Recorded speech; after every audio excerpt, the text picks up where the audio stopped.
มาเจอรถเกี่ยวอีกพี่น้องมาติดตามภาพบรรยากาศรถเกี่ยวเขาอยู่เขตนาทงหาบเนาะจุดนี้อยู่เอ่อประมาณคลองใดคลองสี่ปรากฏว่าคลองเก้าพี่น้องเลยอยู่เขตบ้านท่าสมมอเนาะรู้สึกว่าเขาฤดูหน้าแซงเพิ่นกะยังบ่ทันได้สำเร็จเท่าเนาะ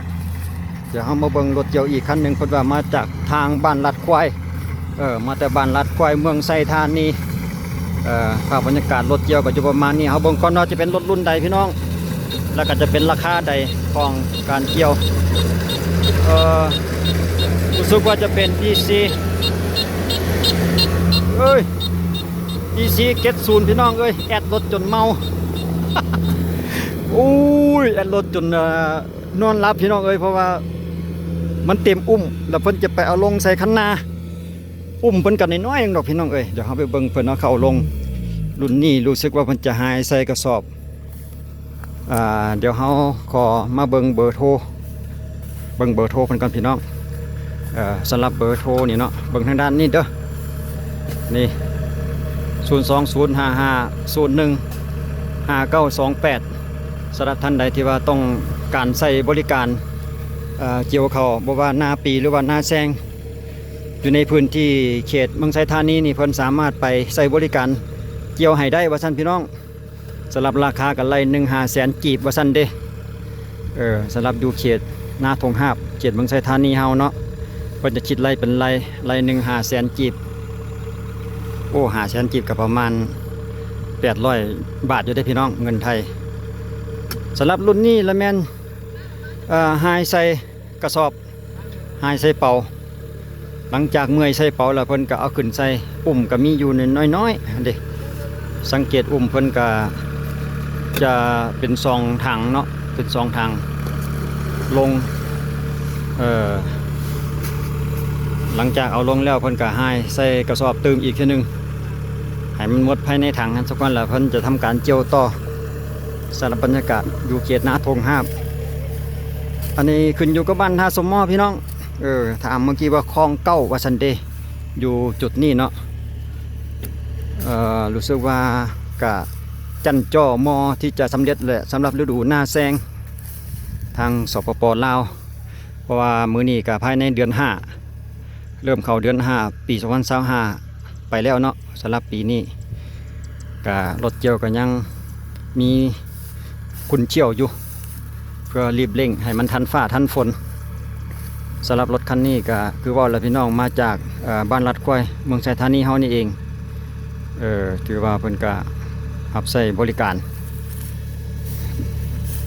เบอร์โทรเพิ่นก็มีให้พร้อมเรียบร้อยคือเมื่อกี้นี่เจ้าอีกจักหน่อยเฮามาเบิ่งลีลาการเกี่ยวของเพิ่นอีกจักแป๊บนึงเพิ่นกำลังเอาเข้าออกจากอุ้มแป๊บนึงหลังจากเข้าลงแล้วเพิ่นก็ทำการต่อลุยต่อเลยว่าซั่นเด้เพราะว่าตอนนี้ก็พอดี 12 โมงเพิ่นเกี่ยวให้แล้วจุดนี้มั้งจังสิพักเที่ยงหรือจังใดบ่แน่ใจคิดว่าน่าจะเป็นประมาณนั้นเนาะเพิ่นนำเล่มจับตัวเล่มเก็บตัวที่ว่ามันบ่ละเอียดอยู่ทางด้านข้างโซเฟอร์นี่ถือว่าละเอียดละออไล่เก็บขึ้นทางด้านข้างอีกน้อยนึง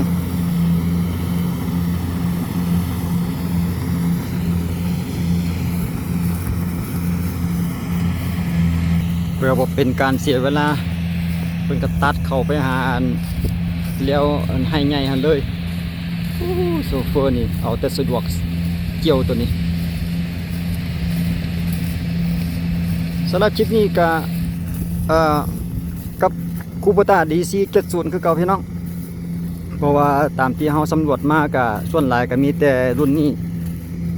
อยู่เขตทางสปป.ลาวนะ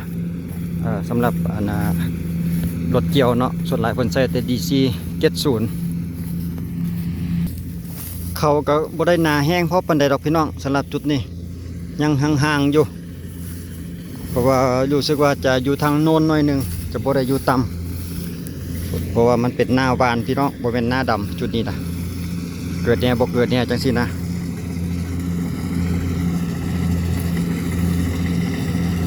ก็ยังอยู่ในพื้นที่เขตนาทง5พี่น้องอยู่ในราคาเก่าเนาะรายหนึ่ง500,000 กีบสำหรับบริการค่าเกี่ยวสำหรับบรรยากาศของการเกี่ยวกับสไตล์เดียวกันพี่น้องแล้วแต่ความสะดวกจะวนซ้ายหรือวนขวาก็แล้วแต่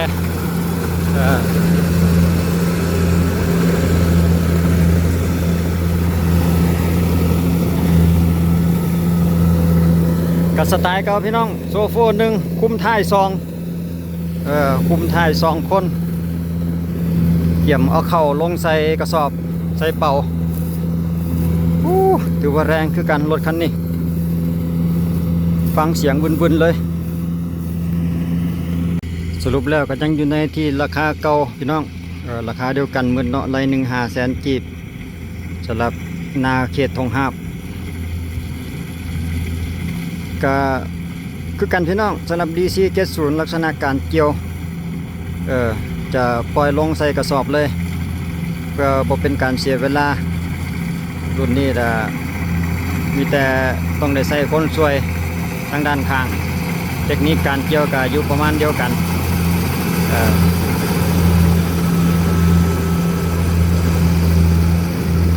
ลักษณะเดียวกันเนาะวนซ้ายหรือวนขวาก็แล้วแต่สะดวกจะโซเฟอร์ผู้สิไป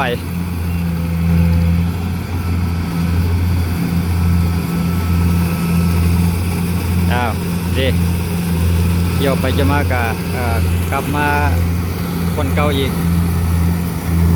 กลับคืนทางนี้บาดนี้ก็จะอยู่ประมาณนี้พี่น้องคลิปนี้ก็สั้นๆบ่ได้ยาวหลายมีแต่มาอัปเดตเกี่ยวกับราคาให้เบิ่งอีกทีนึงสำหรับราคารถเกี่ยวก็สรุปแล้วก็ราคาด้วยกันเนาะเพราะว่าอยู่ในพื้นที่เดียวกันจะเป็นรถมาแต่ต่างถิ่นหรือมาแต่ทางใดก็จะอยู่ในราคานี้เนาะสำหรับเขตนาทงหาบคลิปวิดีโอนี้เขาก็จบไปสำเนียงพี่น้องขอบพระคุณใจทุกท่านที่เข้ามาเบิ่งมารับชมไว้เจอกันคลิปหน้าสำหรับคลิปนี้สบายดี